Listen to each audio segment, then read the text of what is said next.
বিসমিল্লাহির রহমানির রহিম।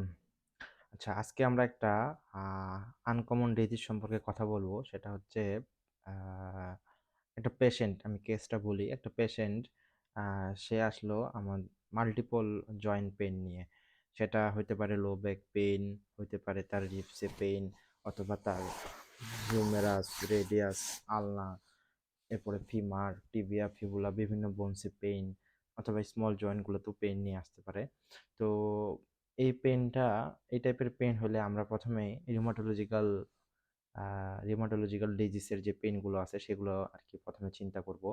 তো এটা রিউমাটয়েড আর্থ্রাইটিস কিনা, অস্টিও আর্থ্রাইটিস কিনা, হ্যাঁ? বা সেপটিক আর্থ্রাইটিস কিনা, এই টাইপের আমরা চিন্তা করতে পারি। তো আমরা এগুলা সবকিছুই এভালুয়েট করলাম, ইনভেস্টিগেশন করলাম। করার পরে দেখা গেল যে না, এই টাইপের কোনো পেইনই না। তাহলে একটা ডিফারেনশিয়াল ডায়াগনোসিস হিসেবে আমাকে যে জিনিসটা মাথায় রাখতে হইতে পারে সেটা হচ্ছে ভেনো অক্লুসিভ পেইনফুল ভেনো অক্লুসিভ ক্রাইসিস।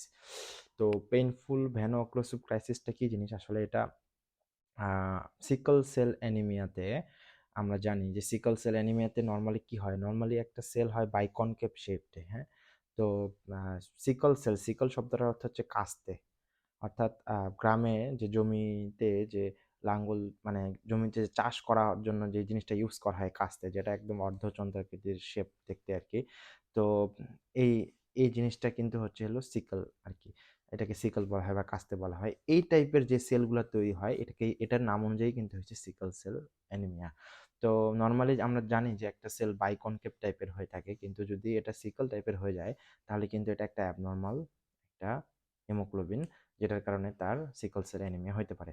ওকে, তো এই সিকল সেল অ্যানিমিয়াতে কি হয়, যেহেতু এটা একটা অ্যাবনরমাল শেপ, সিকল টাইপের শেপ, এবং এগুলো মানে আমাদের যে ব্লাড ভেসেলগুলো যেগুলো আছে, বিশেষ করে বোনসের বোনসের ওখানে যে ব্লাড ভেসেলগুলো আছে সেগুলাতে এগুলো স্টিকির মতো লেগে থাকে, হ্যাঁ? এবং ব্লাড ফ্লোতে একটা কিন্তু বাধা সৃষ্টি করে, ফলে বোনসগুলোতে সিভিয়ার পেইন হয়। তো এইজন্যই এটাকে বলা হয়েছে যে পেইনফুল ভেনো অক্লুসিভ ক্রাইসিস। তো এটা হয় কোথায়? সিকল সেল অ্যানিমিয়াতে।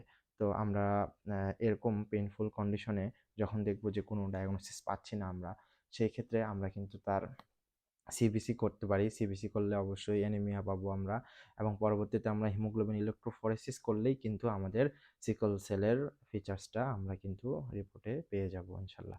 তো আশা করি এই জিনিসটা মাথায় রাখবেন ইনশাআল্লাহ। ভালো থাকবেন। Thank you. আসসালামু আলাইকুম।